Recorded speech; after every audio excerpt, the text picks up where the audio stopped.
Good morning, class ninth. We are today starting with our poem Wind, which is written by Subramaniam Bharati. He is basically a Tamil writer. He has written so many poems in English and Kannada before independence, also. And he's a famous poet. And this poet, he has written also a lot of poems related to patriotism. Now, through this poem, he just talks about the destructive power of the wind, how powerful this air could be in the form of wind. And wind is a natural phenomena. We all know when air blows fast, strong winds are caused. Different reasons are there for different winds that you study in your, of course, in sciences and SST, where they tell you about how wind started blowing fast. Sometimes it is in the form of storm also. So in this poem we find that how poet through this poem relate wind to the adversities of life. He tells us that how weak people break down and stronger people emerge out of adversities. Just as wind breaks all the things, it may be the papers, it blows away all the papers, throw down the books from the bookshelves, and other destruction it causes.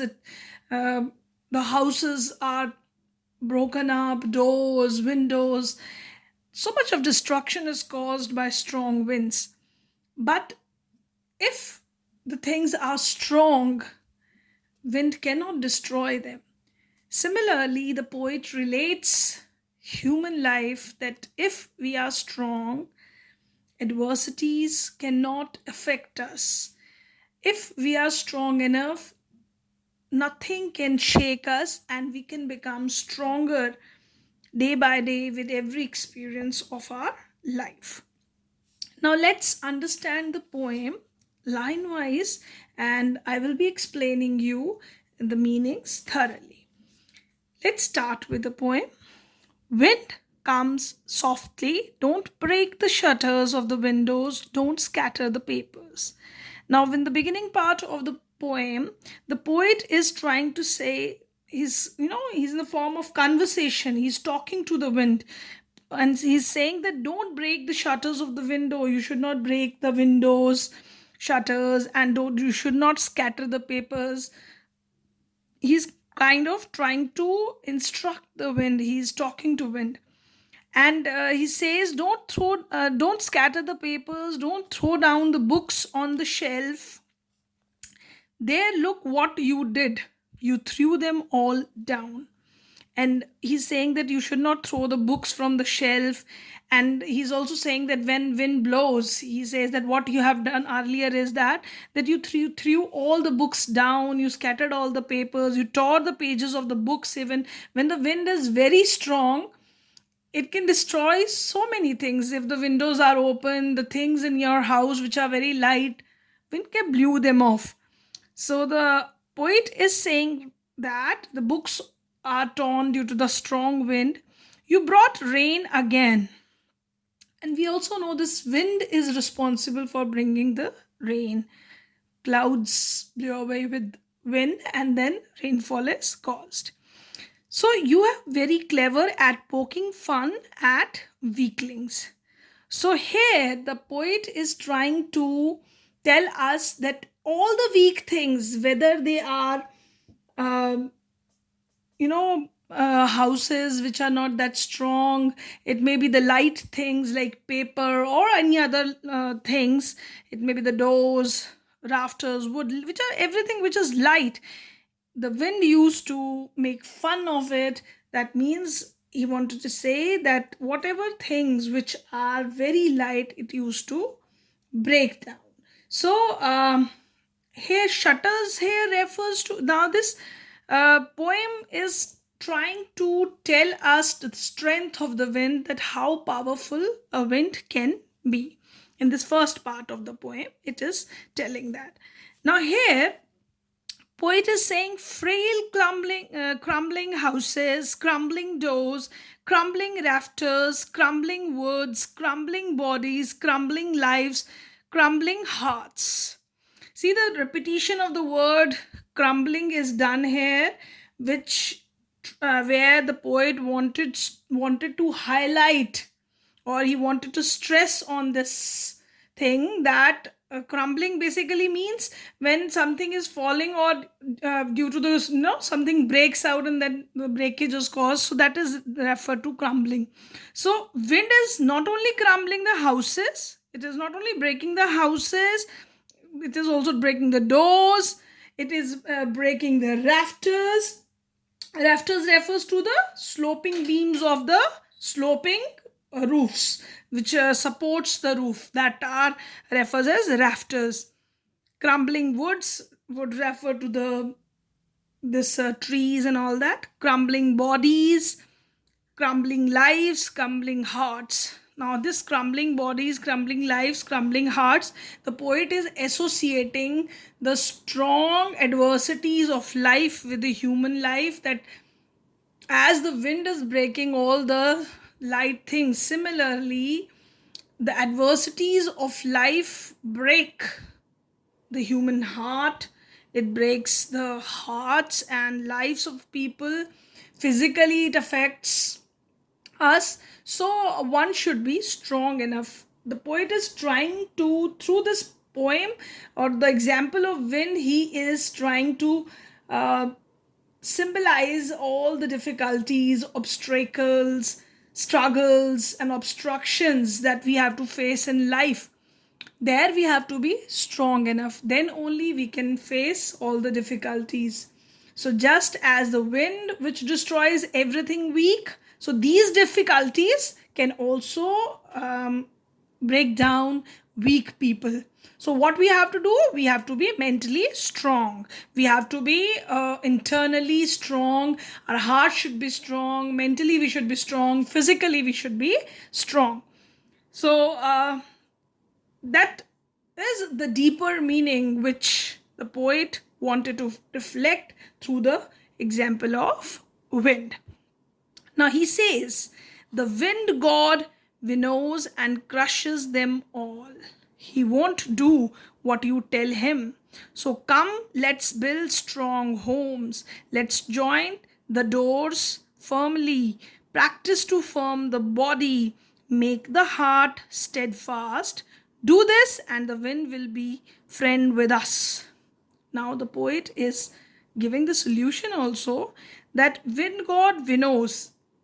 If you are familiar with the word winnows, this is how the grain is separated from chaff. It is blown in the is of wind, and then the grain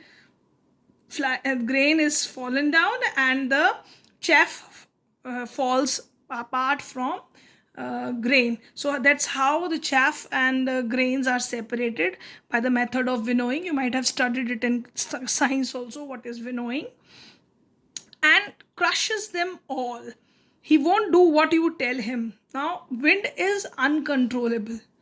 So, one cannot think that we can control this natural phenomena, or we can tell the wind what to do or not. If it is destructive, definitely it is going to cause destruction. So the solution to this is that if we have to be friend with wind or this adverse conditions, one has to build the strong homes. We cannot go with the houses which are not that strong enough. We have to make our houses strong. We have to fix the doors firmly, and practice to form the body, and we should be physically fit. Our heart should be strong enough. So here the poet is trying to say that one has to build courage inside them. We should be courageous, determined, strong enough to face all the difficulties. And do this, and the wind will be friend with us. If we are strong enough, so nothing can shake us, whether it is the adverse condition or whether it is the strong wind. So the wind blows out weak fires. He makes strong fires roar and flourish.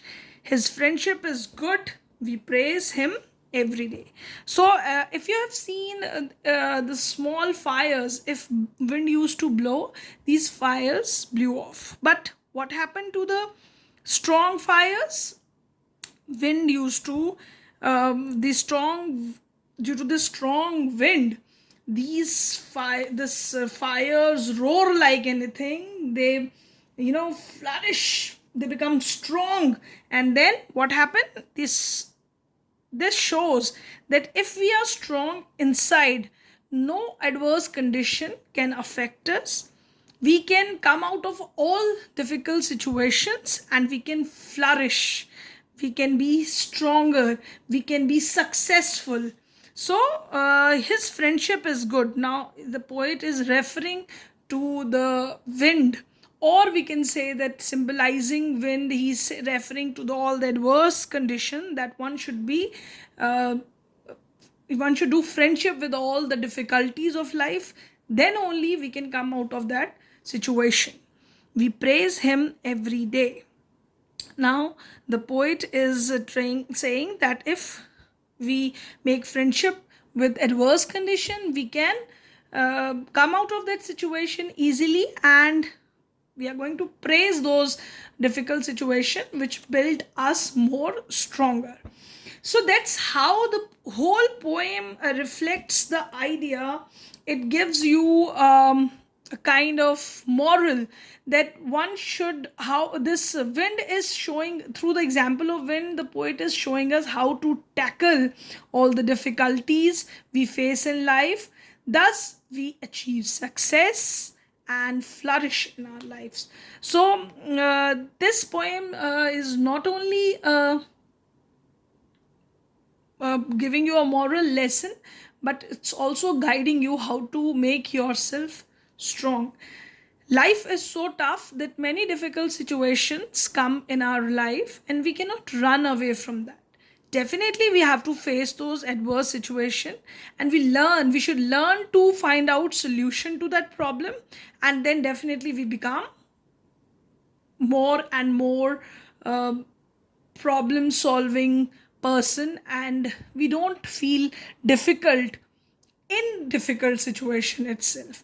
So children, with this moral lesson and understanding of the poem Wind, I hope you will be inspired by the poet's idea, Subramaniam Bharati.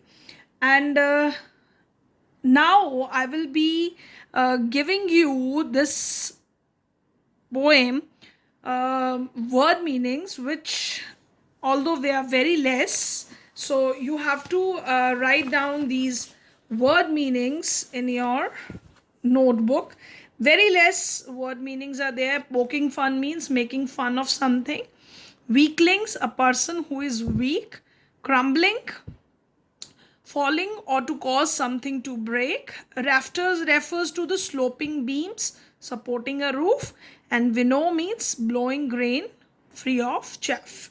So very less word meanings because it's a very small poem.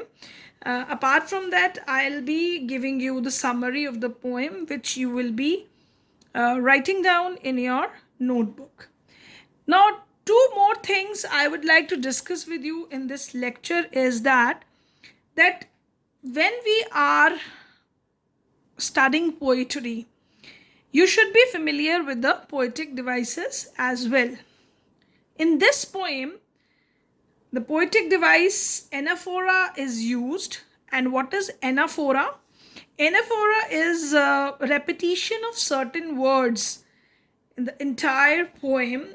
In this entire poem, we have seen that crumbling word is repeated, which is where he wanted to highlight that how this wind causes problem and how it makes the things fall or to break.